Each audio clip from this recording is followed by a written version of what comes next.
আসসালামু আলাইকুম প্রিয় শিক্ষার্থীবৃন্দ। আমরা আজকে নবম শ্রেণীর সাধারণ গণিতের অ্যাসাইনমেন্ট নিয়ে আলোচনা করব। আমি ইতিমধ্যে অ্যাসাইনমেন্টের সংক্ষিপ্ত যে 1 থেকে 4টা প্রশ্ন রয়েছে সেই প্রশ্নগুলোর সলিউশন করে একটা ভিডিও আপলোড করেছি। এখন সৃজনশীল প্রশ্ন 1 নিয়ে আলোচনা করব। তো প্রথম প্রশ্ন দেওয়া আছে যে ফাংশন অফ এক্স সমান x cube plus k x square minus 4x minus 12 এবং জি অফ এ সমান 1 plus a cube plus a 6 by a cube, এই দুটি ফাংশন দেওয়া আছে। এখন যদি এরকম হয় তাহলে 3টে প্রশ্ন উত্তর দিতে হবে আমাদেরকে। ক নম্বর হচ্ছে এক্স বিলংস টু এন, অথবা এক্স ইপসিলন এন, অথবা এক্স এলিমেন্ট এন, যেন x square is greater than 3 এবং x cube is less than 30 কে তালিকা পদ্ধতিতে প্রকাশ করো। অর্থাৎ এখানে এন হচ্ছে, এন এর মানটা থাকবে হচ্ছে বাস্তব সংখ্যা, মানে হচ্ছে 1 2 3 4 5 6 7 এগুলো। তো বলছে এমন সংখ্যা নিতে হবে যেটার উপরে স্কোয়ার করলে 3 থেকে বড় হবে এবং কিউব করলে 30 থেকে ছোট অথবা 30 থেকে 30 এর সমান হবে। এভাবে আমাদের সাজাতে হবে। ওকে, এবার ঘন প্রশ্ন হচ্ছে যে এফ অফ -2 সমান 0 হলে দেখাও যে রুট কে একটি অমূল সংখ্যা। ওকে, প্রমাণ করো যে জি অফ এ স্কোয়ার সমান জি অফ এ ইনভার্স 2, অর্থাৎ এই দুইটা মান সমান, এটা আমাদেরকে দেখাতে হবে। ওকে, আমরা দেরি না করে আমরা আমাদের মেইন অঙ্কে চলে যাই। ওকে, তো আমাদের 4 নাম্বার প্রশ্ন হচ্ছে দেয়া আছে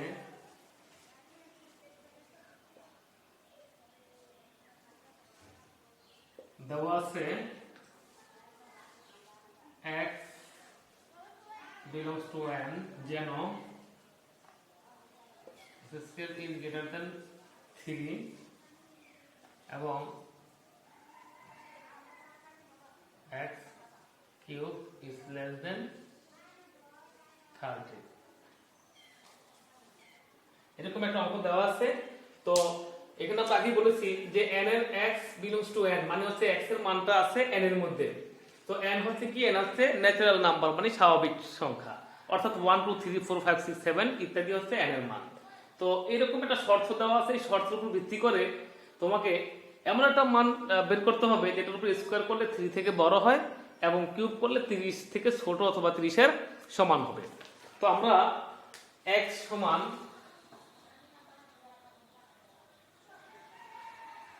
এখানে x সমান 1 2 3 4 5 6 ইত্যাদি বসাই। এখন x সমান 1 হলে x স্কয়ার সমান কত হবে, 1 স্কয়ার সমান কত 1। এটা কি 3 থেকে বড় না, এগুলো নট। এবং x কিউব সমান কত 1 কিউব, 1 রুট কিউব দিলে মান কত হবে 1 হবে। এবং এটাও 30 থেকে ছোট বাট 30 এর সমান নয়। এর নিচে দাগ দিলে বোঝা যায় যে 30 এর সমান অথবা 30 থেকে ছোট, কিন্তু সমান নয়। এবার x সমান 2 হলে x স্কয়ার সমান 2 স্কয়ার সমান হচ্ছে 4, এটাও 3 থেকে বড়। এখানে শর্ত পূরণ করছে। এবং x কিউব সমান 2 কিউব, 2 রুপে কিউব দিলে হচ্ছে 2 তিনবার গুণ করতে হবে। তো 2 তিনবার গুণ করলে কত হয় 8, 8 ও 30 থেকে ছোট। আচ্ছা, x সমান 3 হলে x স্কয়ার সমান 3 স্কয়ার, 3 রুপে স্কয়ার দিলে হয় কত 9, এটাও 3 থেকে বড়। এবং x কিউব সমান 3 রুপে কিউব, তো 3 রুপে কিউব কত হয় 27, এটাও কি হচ্ছে 30 থেকে ছোট, মানে শর্ত পূরণ করতেছে। এখন x সমান 4 হলে x স্কয়ার সমান 4 স্কয়ার, তো 4 প্লাস করলে কত হয় 16, 16 3 থেকে বড়, এবং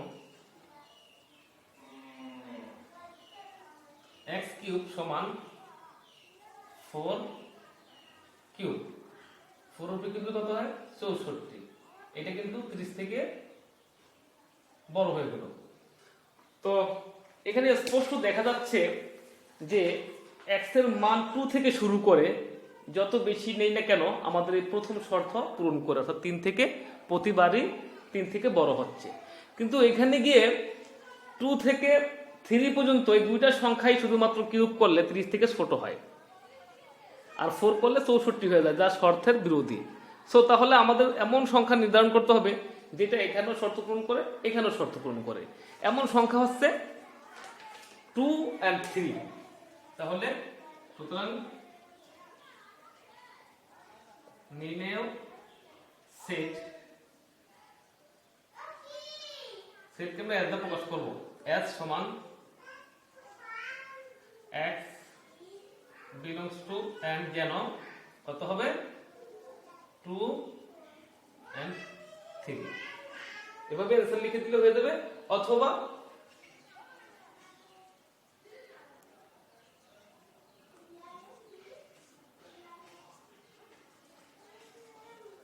এভাবে লিখলেও হবে। ওকে, এরপরে খ নম্বর প্রশ্ন বলছে যে f of -2 সমান 0 হলে দেখাও যে রুটকে একটি অমূল সংখ্যা। তো আমরা লিখবো দেওয়া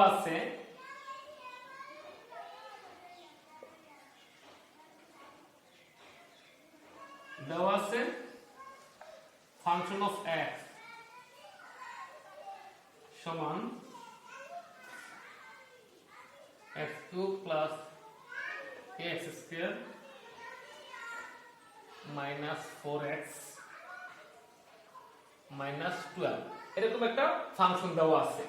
তো এখন আমরা x এর পরিবর্তে -2 বসাবো। সুতরাং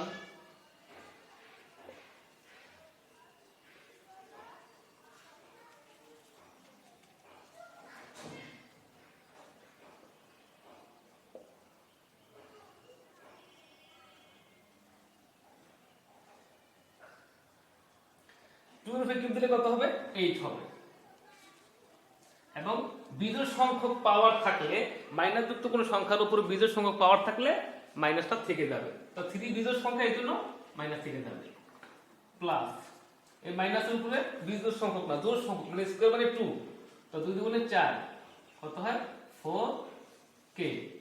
এই মাইনাস মাইনাস গুণ করলে হয় প্লাস 4 দুগুণে 8 মাইনাস কত 12। এখন এই প্লাস 8 মাইনাস 8 কাটা থাকে 4k মাইনাস 12, 4k মাইনাস 12।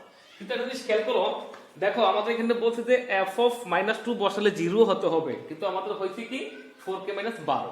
তো আমরা লিখব যেহেতু f অফ -2 সমান 0, সেহেতু এই f অফ -2 বসায় যেটা পাইছি অর্থাৎ 4k মাইনাস 12 সমান এর সমান 0 হবে। তাহলে কারণ f অফ -2 সমান 0, তো f অফ -2 মানে এইটুকু পাইছি, এখন এইটুকু তাহলে 0 হবে। ওকে, বা এখানে 4k এই -12 ওদিকে গেলে +12 হয়ে যায়, বা k সমান 12 আর নিচে 4 কাটলে কত হয় 3। তাহলে সুতরাং k সমান সমান আছে 3, k মান পেলাম 3। এখন আমাদের বলছে যে রুট কে একটি অমূল সংখ্যা। এখন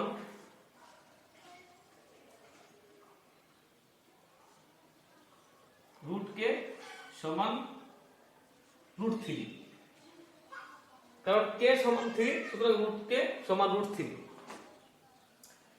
তো এখানে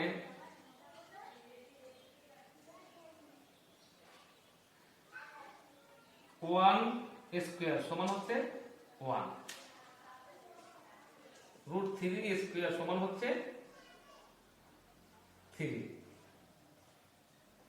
এবং 2 স্কয়ার সমান হচ্ছে 4। সুতরাং এই 1 থেকে 3 বড়, তার থেকে 4 বড়, বা 1 থেকে √3 বড়, তার থেকে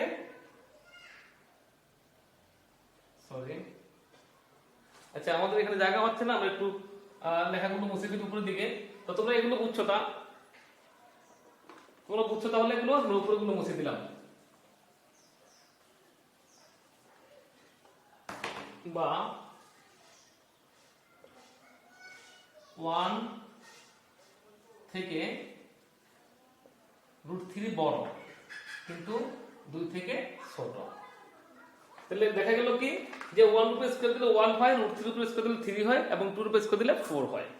তো 1 থেকে 3 বড় এবং 3 থেকে 4 বড়, অর্থাৎ 1 থেকে √3 বড় এবং √3 থেকে 2 বড়। ওকে, তো ধরি যে √3 একটি মূলদ অথবা অমূলদ সংখ্যা হবে, যে কোনো একটা মানে সংখ্যা হবে, √3 মূলদ অথবা অমূলদ সংখ্যা হবে। এখন যদি √3 মূলদ সংখ্যা হয়, আমরা কি লিখব? যদি √3 মূলদ সংখ্যা হয়,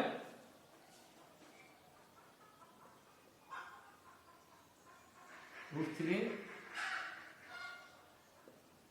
একটি মূলদ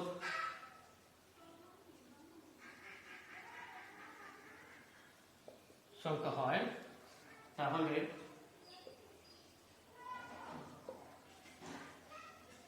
√3 সমান p/q, p/q। তো √3 যদি একটি মূলদ সংখ্যা হয় তাহলে কি √3 সমান সমান p/q। আমি নিচে লেখাগুলো মুছে দিলাম। যেখানে p এবং q উভয় সহমৌলিক সংখ্যা, অর্থাৎ শুধু এখানে ব্র্যাকেটে লিখে দিলেই হবে যে q এর মানটা অবশ্যই 1 থেকে বড় হতে হবে। হ্যাঁ, ওকে। বা √3 স্কয়ার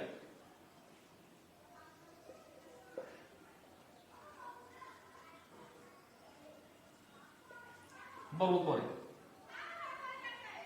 এখন আমরা জানি রুটে আর বর্গে সবসময় কাটা যায়, এই স্কয়ার আর বর্গে কাটা যায়, বর্গমূলে কাটা যায়, স্কয়ার আর বর্গমূলে কাটা যায়, থাকে কত 3।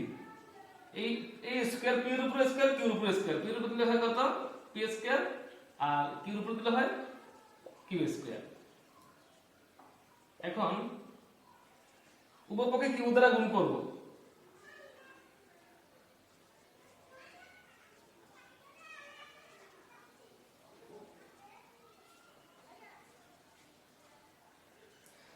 এখানে q স্কয়ার দুইটা q, এখানে একটা q কাটা যাবে, থাকবে কত p²/q। তো এখানে স্পষ্টতই 3q একটি পূর্ণ সংখ্যা আর p²/q হচ্ছে একটি ভগ্নাংশ। তাহলে একটা পূর্ণ সংখ্যা আর একটা ভগ্নাংশের মান কখনো সমান হতে পারে না। তো আমি উপরে লেখাগুলো মুছে দিলাম।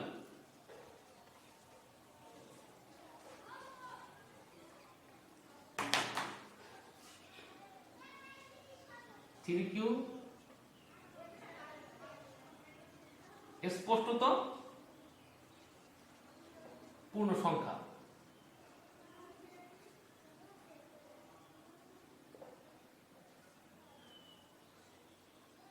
কিন্তু p²/q পূর্ণ সংখ্যা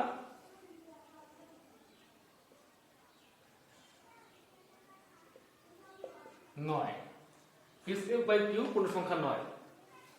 তাহলে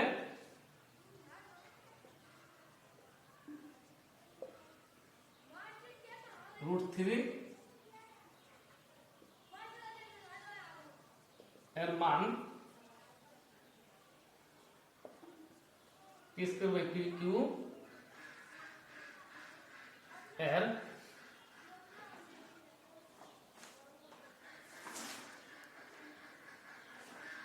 q এর সমান হতে পারে না। আমরা এটা মুছে দিলাম। এর সমান হতে পারে না। অতএব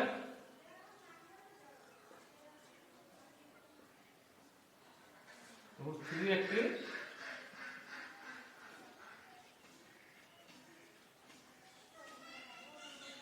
অমূলদ সংখ্যা। তাহলে প্রমাণিত। এভাবে করে আমাদের যদি √3 থাকে বা √5 থাকে, √7 থাকে, যেভাবে থাকুক কেন আমরা এভাবে করে ইনশাআল্লাহ প্রমাণ করব। ঠিক আছে, আশা করি তোমরা বুঝতে পারছো। এখন আমরা গ নম্বর প্রশ্নটা উত্তর করব।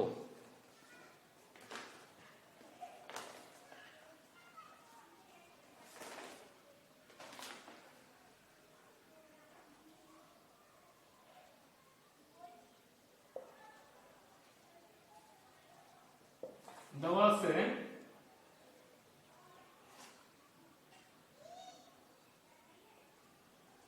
g of a সমান 1 plus a cube plus a 6 নিচে হচ্ছে a cube। এটা একটা মান দেওয়া আছে, এই মানটা দেওয়া আছে। এই মানের আলোকে g of a স্কয়ার সমান g of a ইনভার্স 2 সমান দেখাতে হবে। সুতরাং আমরা কি করব, প্রথমে এর পরিবর্তে a স্কয়ার বসাবো। যেখানে a দেখব সেখানে a স্কয়ার বসাবো। তাহলে 1 প্লাস a স্কয়ার উপরে কত কিউব প্লাস a স্কয়ার উপরে কত 6, আবার এটার মান কত a স্কয়ার উপরে কত কিউব। এখন 1 প্লাস এই 3 দুগুণে কত 6 প্লাস 6 দুগুণে 12, নিচে 3 দুগুণে 6। ওকে, আমরা তাহলে এখানে g অফ a সমান দেওয়া আছে 1 plus a cube plus a 6 by 1 a cube. এখন g অফ a স্কয়ার মান বসালাম, অর্থাৎ যেখানে আমরা a দেখব সেখানে a স্কয়ার বসাবো। তো এখানে 1 লিখলাম প্লাস এর পরিবর্তে a স্কয়ার লিখলাম, উপরে কিউব কিউব দিলাম প্লাস এর পরিবর্তে a স্কয়ার দিলাম, উপরে 6 6 দিলাম, এরপরে নিচে এর পরিবর্তে a স্কয়ার এবং কিউব কিউব দিলাম সমান এখানে 1 থাকে প্লাস তারপরে a লিখলাম, 3 দুগুণে কত 6 লিখলাম প্লাস a লিখলাম, 6 দুগুণে 12 লিখলাম, নিচে a লিখলাম, 3 দুগুণে 6 লিখলাম। ওকে, আমরা g অফ a স্কয়ার এর মান পাইলাম। ঠিক আছে, এখন আমরা বের করব g অফ a ইনভার্স 2।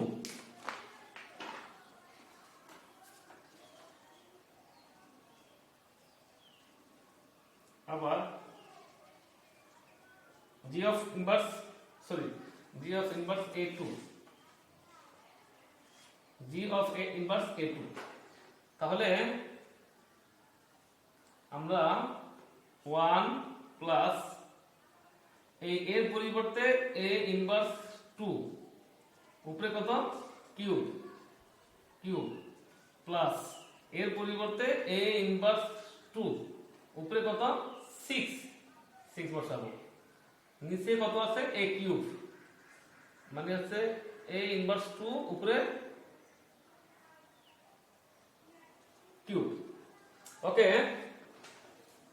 এখন 1 লিখলাম প্লাস a ইনভার্স 3 দুগুণে 6 প্লাস a ইনভার্স 6 দুগুণে 12, নিচে a ইনভার্স 6।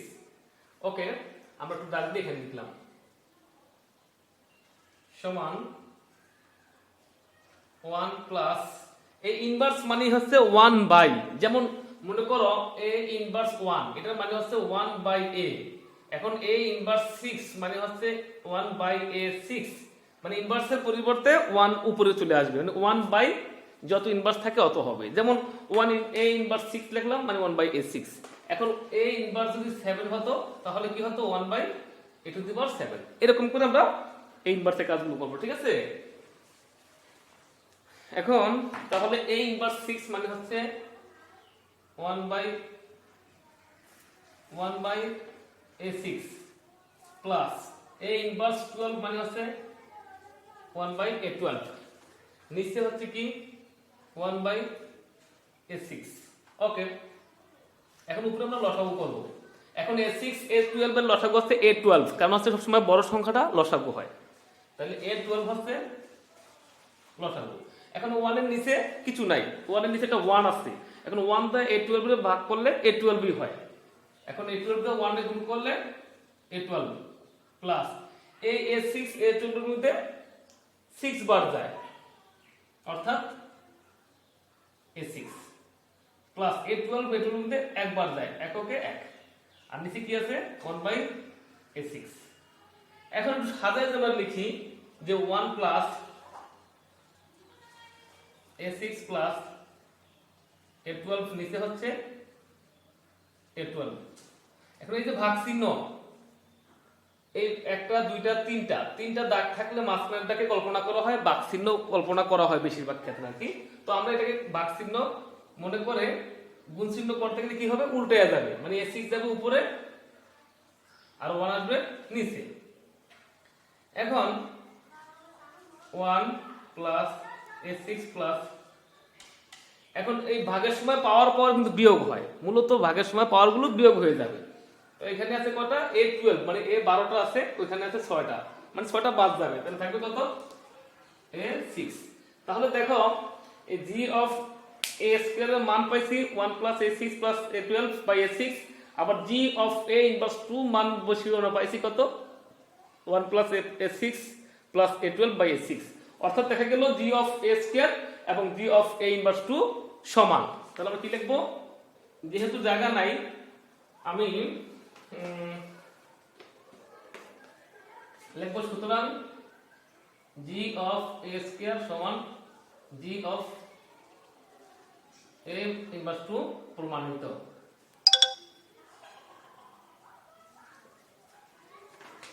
ওকে, তো আশা করি তোমরা অঙ্কগুলো বুঝতে পেরেছো। তো আমার ভিডিও খুব লং হয়ে যাচ্ছে, এই জন্য আর আমি বিস্তারিত আলোচনা করলাম না। তারপরে তোমাদের যদি কোনো সমস্যা হয় বুঝতে, আমাকে অবশ্যই জানাবা। ওকে, আল্লাহ হাফেজ।